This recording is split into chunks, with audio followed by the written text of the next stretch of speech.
Olá, seja bem-vindo a mais um episódio do Seja Único. Hoje o nosso assunto pode ser um pouco polêmico, pode ser um pouco questionador, mas você sabe, é sempre uma provocação. Hoje nós vamos estar falando sobre profissões blindadas, mercados blindados. O que eu quero dizer com isso? Eu quero fazer você refletir um pouco sobre como o passado se organizava, como o mercado hoje ele potencializa as opções, as possibilidades. E aí você vai entender muito por que eu estou falando de profissões blindadas. Se a gente voltar no tempo, talvez nos últimos 30, 35 anos, a gente vinha de uma sociedade que eu chamo de sociedade da média, né? A sociedade onde as pessoas elas não tinham muitas opções para poder performar, né? Elas tinham que seguir as variáveis que existiam na sociedade. Então era muito difícil você querer abrir uma empresa e ela dar muito certo, ela crescer de uma maneira muito ímpar, se você não fosse oriundo de uma casta, de uma sociedade, de uma família que tivesse posses para isso ou tivesse acesso para isso. As marcas que lideravam o mercado, elas tinham muito menos risco de um concorrente ocupar o mercado exatamente por isso, porque elas detinham capital econômico, por exemplo, para dominar, né, o controle de narrativa pelas televisões, pelos rádios, pelos jornais. E o segundo, terceiro lugar, ou até mesmo o entrante, ele não tinha a saúde econômica para poder competir, né, na maioria das vezes, e com isso o mercado era muito mais estável, muito mais controlado. O fato é que nos últimos 20, 30 anos isso mudou radicalmente, né? Hoje a gente vive numa sociedade onde cada um de nós tem chance de poder protagonizar na nossa carreira, a gente pode protagonizar com as nossas empresas, sejam elas de produtos ou serviços, exatamente porque se democratizou o acesso à informação, se democratizou os caminhos para poder compartilhar o que de fato a gente faz, e com isso o mundo passou a ser muito mais abundante em termos de dinheiro, em termos de performance na sociedade. Muitas das grandes empresas continuam dominando o mercado exatamente porque souberam se adaptar e, obviamente, se usaram das vantagens que elas já tinham para potencializar, e mérito total a elas. Uma grande parte deixou de existir ou perdeu sua força exatamente por não saber navegar num mundo onde se traz muito mais competitividade, mas, acima de tudo,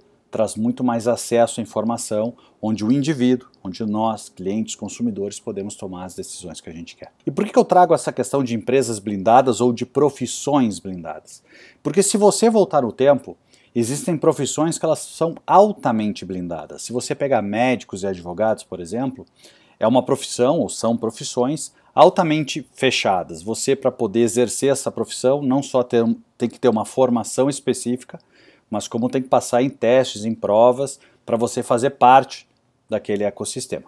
Até aí é a opinião de cada um, eu não vejo problema, porque eu acho que quanto mais validação técnica de qualidade, melhor, então tudo bem. Mas o fato é que uma vez que você ingressa naquele ambiente, você passa a ser blindado. Ali dentro se fala o vocabulário daquele ambiente, ali dentro se tem os costumes e as boas práticas daquele ambiente, que fogem da sociedade. Lá as pessoas são chamadas de doutores sem sequer ter feito doutorado, por exemplo, exatamente porque eles criaram aquela redoma de vidro ao redor daquela profissão, criaram mais barreiras de entrada para que você pudesse competir nesses mercados e automaticamente proibiram certas condutas, por exemplo, você usar do marketing para mostrar as suas capacidades. Com isso, um advogado ou médico, ele vai crescer pela sua capacidade talvez de comprar o melhor ponto, de atender uma quantidade de clientes do seu segmento para que eles possam endossar, eventualmente ele participar como professor, como escritor, como palestrante, como N outras ações correlacionadas,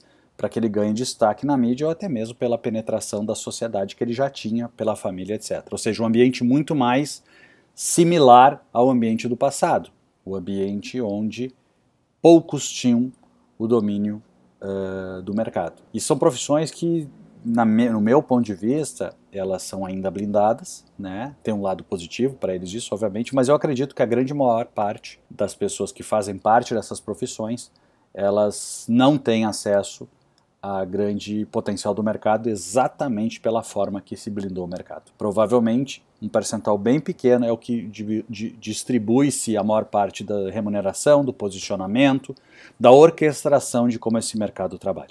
O que eu estou trazendo para você pensar é que eu estou dando uma abordagem desse mercado, não estou nem dizendo se é bom ou se é ruim, estou só provocando você a pensar diferente, da mesma forma com as grandes empresas no passado. Mas eu fico pensando hoje em dia, Se eu sou um profissional que tem a minha qualidade, respeitei os questionamentos que o mercado exigiria para a qualidade, as boas práticas, etc., será que eu não poderia ter chances de usufruir de outras formas para conseguir mostrar minha capacidade e com isso eventualmente poder sair da minha bolha para uma bolha maior e ter muito mais sucesso? Porque eventualmente, se eu não nasci numa bolha grande, como é que eu vou fazer com que a minha empresa, o meu serviço cresça? Eu tenho que usar do marketing para isso. Eu defendo a linha do marketing de diferenciação, eu não sou o cara da promoção, eu não sou o cara da oferta, eu sou o cara que posiciono sempre que cada um de nós tem uma característica única de como se relacionar com o mercado. As pessoas que melhor atendem os consumidores e os clientes são quem de fato vai colher os melhores prêmios, mas acima de tudo a gente tem uma competição de atenção na sociedade que também desperta outras capacidades. É muito mais democrático a competição em mercados não blindados. E o que eu quero trazer para você se questionar é o quanto hoje você conduz a sua empresa pensando ainda que está no mercado blindado, como essas duas profissões que eu citei, e obviamente existem outras, ou se você já entendeu que hoje é o mercado onde a atenção, onde encantar as pessoas, onde criar de fato o repertório de comunicação, de atenção, de benefício, de solução, pode ser o grande diferencial. Será que você não está atuando ainda pela média? Será que você não está com a cabeça de 20, 30 anos atrás? Será que você ainda só está preocupado em vender e não está preocupado em se relacionar, em gerar valor, em ser mais interessante do que interesseiro? Bem, esse é o grande questionamento que eu queria trazer no dia de hoje. O quanto as profissões blindadas podem servir de exemplo para nós, às vezes de uma forma até um pouco míope, da gente acreditar que o mercado ele é bem protetivo. O mercado evoluiu muito nos últimos anos, com exceções, como eu já citei, e quem souber entender que tem que se diferenciar, tem que usar das grandes formas de canais de comunicação com o mercado, de captação de clientes, hoje existem dezenas de capacidades para fazer isso. Se você não entender isso, você vai estar na média, você vai estar no passado, e aí só te resta procurar criticar o ecossistema. Mas, se você entender que a gente vive a era da abundância, a era da disrupção, eu te sugiro começar a ler mais sobre isso, começar a usar mais esses canais, porque sem dúvida você vai ser um grande líder desse mercado. Bem, uma provocação simples para o dia de hoje, espero ter ajudado você. Te vejo no próximo vídeo, no próximo episódio.